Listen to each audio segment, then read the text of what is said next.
Hello mga bata, magandang araw. Ako si Ma'am Roma, ang inyong kaagapay sa pag-aaral ng musika. At ngayon nga, ang ating topic para sa grade 1, quarter 3, week 6 and 7, magkasama silang dalawa, ay mga tunog ng hayop. At yan ang tatalakayin natin ngayon.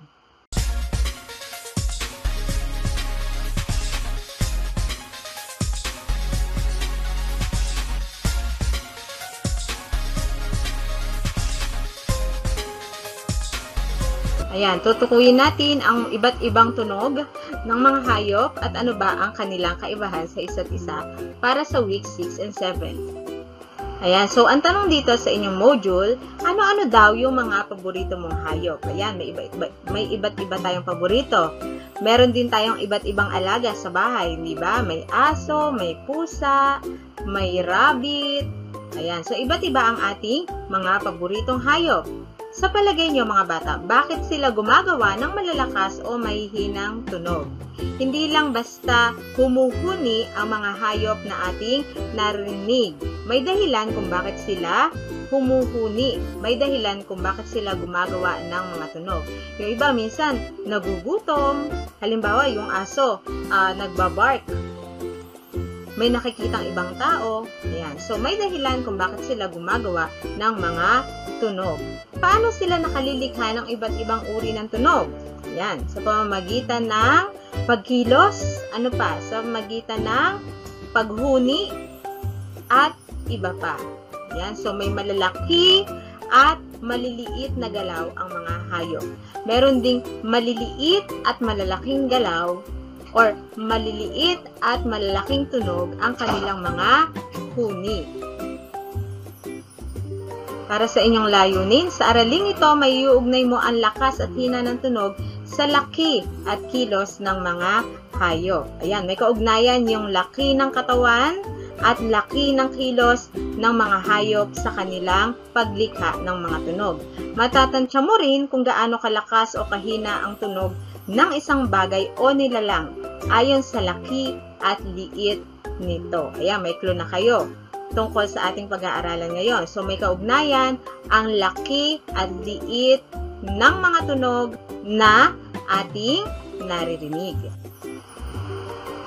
Okay, titignan natin yung mga larawan na aking ipapakita. Alin sa mga hayop na ito ang may malakas na huni? Alin naman sa kanila ang may mahinang huni? Tignan natin kung ano-anong hayop ito. So, ito ay daga. Ito naman ay tigre. Ito ay kabayo. At ito naman ay langaw. Mga bata, sa palagay nyo, alin dito ang may mahinang huni? Sige, isa-isahin natin. Ang daga ay may mahina ba o malaking huni? Kung ang sagot mo ay may mahinang huni, tama ang iyong sagot. So, ito ay may mahinang huni. Ang garalgal ng tigre kaya, ito ay may malakas o mahinang tunog. Ayan, so ito ay may malakas na tunog. Lagyan ko lang ng malaking M kapag malakas ha, pero hindi sinabi dito sa instruction. Lalagyan lang natin ng tanda. Yung may maliit na M, yun yung may maliit na tunog. Okay? So, ang kabayo kaya, mga bata, ito ay may malaking tunog. Ayan. Malaki din yung galaw niya, malaki yung tunog niya, malaki din yung katawan niya. Yun ang nalilikha ng kabayo. Next, ang langaw. Ang langaw, di ba? Halos maririnig mo lang siya kapag papalapit sa iyong tainga. So, yan ay may maliit na tunog. Yan, magaling mga bata. Alam mo ba na ang iba't ibang huni ng hayop ay may kahulugan? Hindi lang sila basta humuhuni. Hindi lang sila basta gumagawa ng ingay. May kahulugan ang lahat ng kanilang paggawa ng tunog. Tulad ng tao, ang mga hayop ay may isip at pakiramdam. Bagamat hindi sila kasing lawak ng isip ng tao, ang mga hayop din ay may isip at may pakiramdam. Naroon yung instinct nila din. Okay? So, hindi man sila nakakapagsalita na ipapahayag nila ang nais nilang sabihin sa paglikha ng iba't ibang tunog. Okay? Halimbawa, ang pusa gustong maglambing. Lagi siyang lumalapit sa kanyang amo, kasabay ng paghagod ng kanyang leeg sa paa ng kanyang amo. Meow, meow, na ganon, di ba? Tapos naman, ang mga ibon, kapag sila ay nasa puno, umaawit sila sa mga puno, sa sanga ng mga puno. Ang mga aso, kapag may nakitang ibang tao, sila ay gumagawa ng ingay, nagbabark sila. Ayan, katulad ng bibe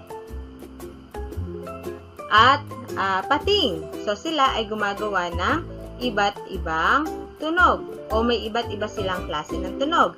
Ang aso at ang oso. Sige nga, pakinggan natin. Ano kaya ang tunog ng duck? Okay, sige, tingnan natin. Ano kaya ang tunog ng duck?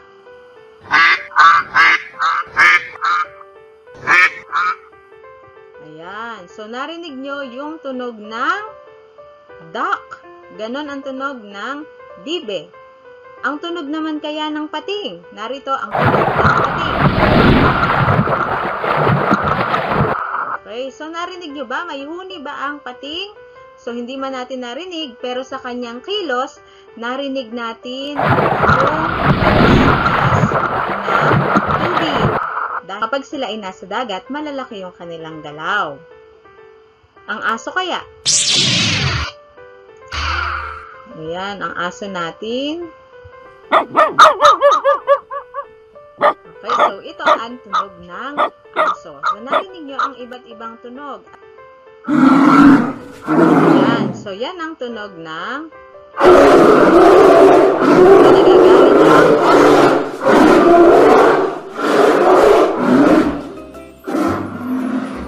Ayan, so ngayon, nung narinig nyo na yung mga tunog, naunawaan nyo rin na hindi lang basta gumagawa ng ingay at huni ang mga hayop na inyong narinig. Lahat ng iyan ay may kahulugan.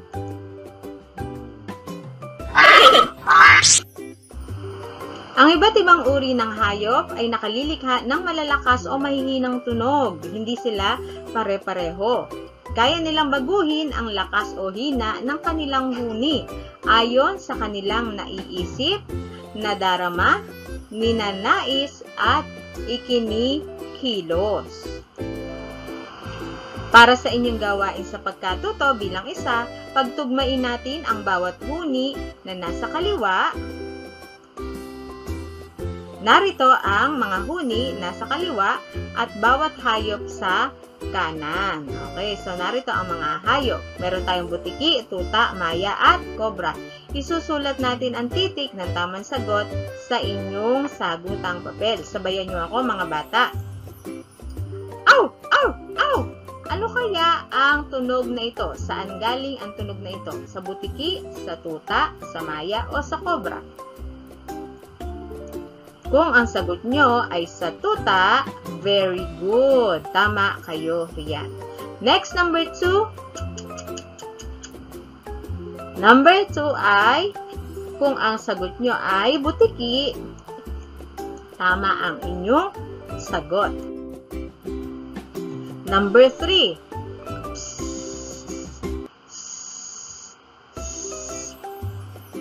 Kung ang sagot nyo ay cobra para sa number 3, tama ang inyong mga sagot. Next, number 4. Tweet, tweet, tweet, tweet, tweet. Tweet, tweet, tweet, tweet, tweet.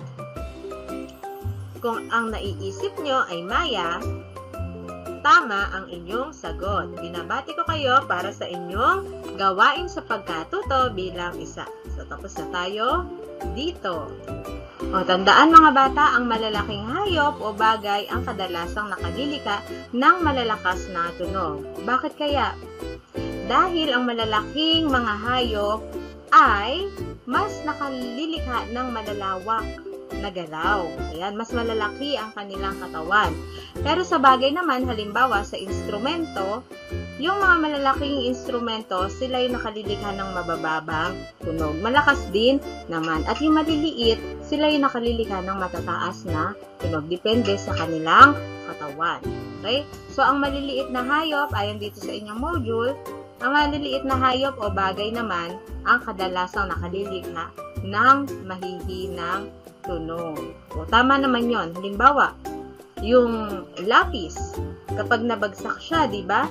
Maliit lang siya. Maliit lang yung kanyang nalilikhang tunog. Samantalang kapag kawali na ang nabagsak, mas malakas na tunog yung kanyang nalilikha. So, ganun din daw sa hayop.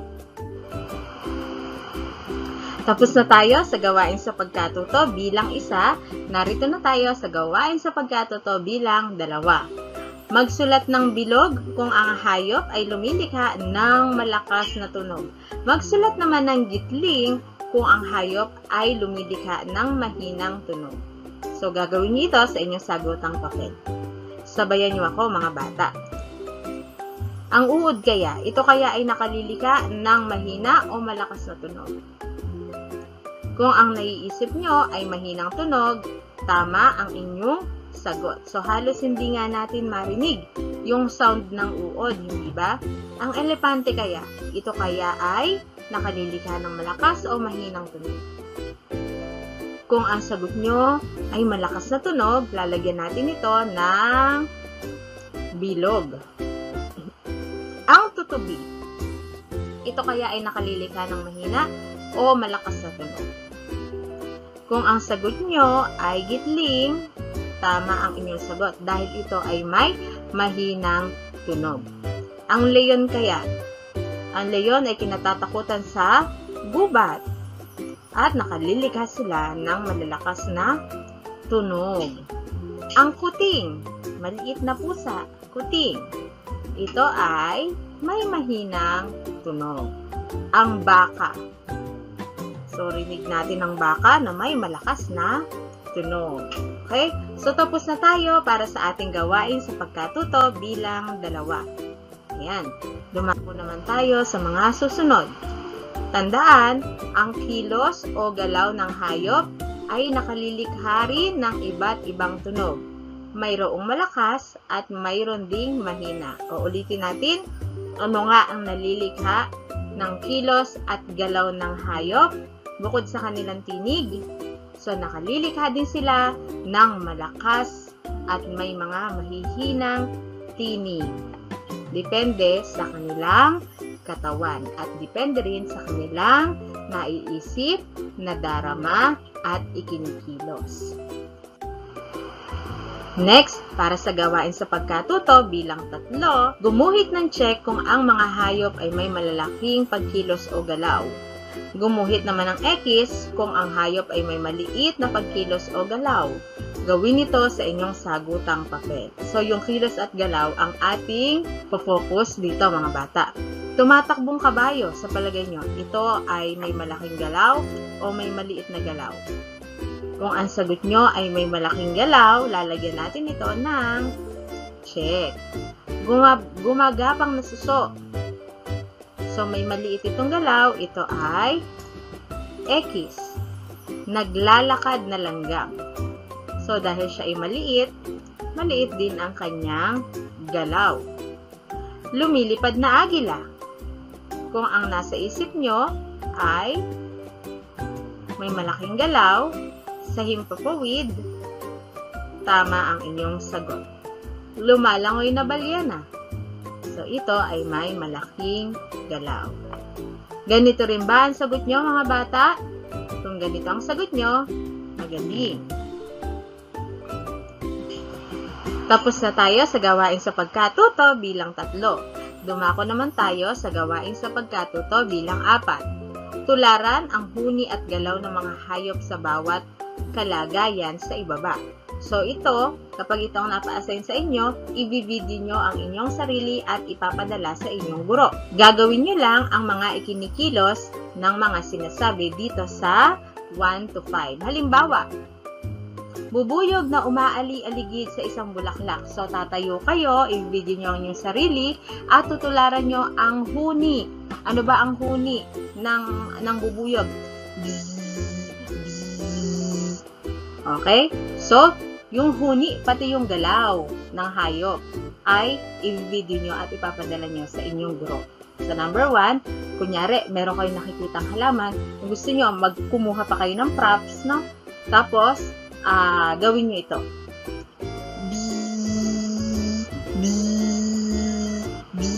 So, maliliit na galaw, kaya nakaganon lang tayo, no? Kasi maliit lang yung bubuyog. Gagayahin nyo yung kilos at huni. So, ang kilos ng bee ay ganito. Okay? So, next, ahas na lumulusot sa pagitan ng mga talahib. Ano kaya yung tunog ng ahas?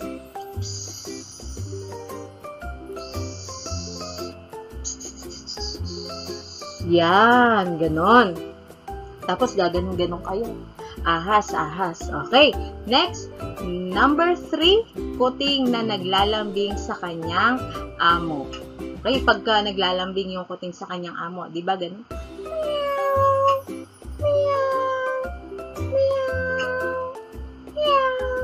Maliit lang ang kanyang tinig at inihahagod niya yung kanyang leeg doon sa hita ng kanyang amo. Gusto niyo, kumuha kayo ng props. Patayuin niyo yung nanay niyo doon sa ano, tapos gaganon kayo, gagapang kayo at meow, meow, meow. Dahil yun ang sabi dito, tutularan niyo yung huni at galaw ng hayop. So, pagalingan na lang kayo na makaisip ng magandang execution. Number 3, manok na tumitilaok sa umaga. O, diba? Kapag yung manok tumitilaok sa umaga, ano siya, diba? May yabang siya, parang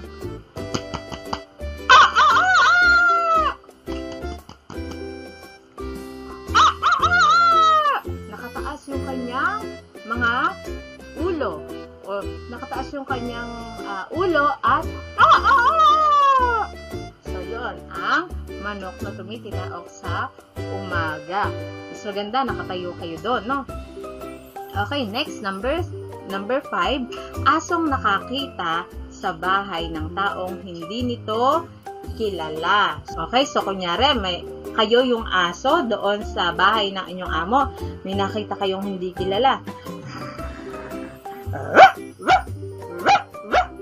So, yun, pwede nyo gawin. Tapos, pwede kayong gumapang na ganyan.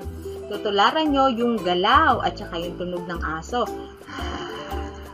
Alam nga namang masaya pa yung aso. So, yun, kapag kayong amo ang nakikita. Pero pag yung hindi kilala, minsan nagunong-gunong pa yung tanga na. So, yun. Kapag nagawa niyo yan, very good na kayo doon. So, tapos na tayo para sa ating gawain sa pagkatuto bilang 4. Dako na tayo sa gawain sa pagkatuto bilang 5. Basahin na maikling kwento sa ibaba. Kapag nakita ang simbolong ito, smiley, ay sabayan mo ng akmang kilos at tunog ng hayop ang nilalaman ng salaysay. Ang mga tunog ng hayop sa loob ng kahon ang magsisilbing gabay sa iyo. So, tignan natin. So, narito yung mga tunog ng hayop. Aw! Aw! Me! Me! Sabayan nyo nga ako. Takatak, takatak, takatak. Blup, blup, blup, blup, blup. Meow! Meow! Hoo-ha! Ah, ah, ah! Hoo-ha! Ah, ah, ah! Okay. So, narito ang ating kwento. Kapag nakita ang smiley, ang gagawin natin, hahanap tayo ng akmang, akmang tunog. Isang araw, naghahanap ng kalaro si kabayo. Niyaya niya si pusa, ngunit ito ay inaantok. So, si pusa daw, meow, meow, meow. Niyaya niya si kambing, ngunit ito ay kumakain. Meh! Meh! Pumunta siya kay aso, ngunit ito ay natakot. Wah! Wah! Wah! Wah! Aw! Aw! Ganun ba yung natatakot na aso? Aw! Aw! Aw! Diba? Natatakot na aso? Next, pumunta siya kay isda. Ngunit, hindi ito makaahon sa tubig. Blup, blup, blup. Blup, blup, blup, blup, blup. Nakita niya si unggoy at pumayag itong makipaglaro. Sumakay si unggoy sa likod ni kabayo at masaya itong tumakbo ng mabilis. Paano yung takbo ng kabayo na mabilis? Tak tak tak tak tak tak tak tak tak tak, tak, tak, tak, tak. Okay. Very good mga bata. Tapos na tayo sa gawain sa pagkatuto bilang 5. Binabati ko kayo. Ayan. So, tapos na tayo. Narito na ang ating panghuling gawain. Unahan ang mga patlang ng wastong salita upang makabuo ng makabuluhang kaisipan tungkol sa aralin. Isulat ang sagot sa malinis na papel. Okay, sabi dito, mahalagang matutuhan ang mga tunog at pagkilos ng mga hayop. So, ito ang ating pagpipilian. Ayan, yung mga nasa kahon. Okay, sa page 32. Upang maunawaan ng ibang nilalang ang kanilang naiisip at nadarama. Sa parang ito, nagiging maayos at mapayapa ang pamumuhay ng mga hayop kasama ang mga tao at iba pang nilalang sa daigdig. Ayan. So, nawa ay naunawaan nyo ang ating aralin ngayon para sa week 6 and week 7. Ayan. So, maraming salamat. Kung hindi pa kayo nakasubscribe kay Ma'am Roma, ang ating YouTube channel. So, please hit that notification bell para laging updated sa mga videos na ipinapalabas natin. So, kumpleto yan from grades 1 to grade 6. Kung meron kayong kakilala na nangangailangan nito, pakipasa din sa kanila at pakishare. Pakilike na rin ang video ito kung nakatulong ito sa inyo. At iniimbitahan ko rin kayo na manood ng Itulay online tutorial tuwing Tuesday, 9 to 10 a.m. kasama ang MAPE dyan, MAPE 1. At Tuesday din, Music 5 naman, 10 to 11. At Wednesday, Storytelling, 11 to 11:30. Maraming salamat!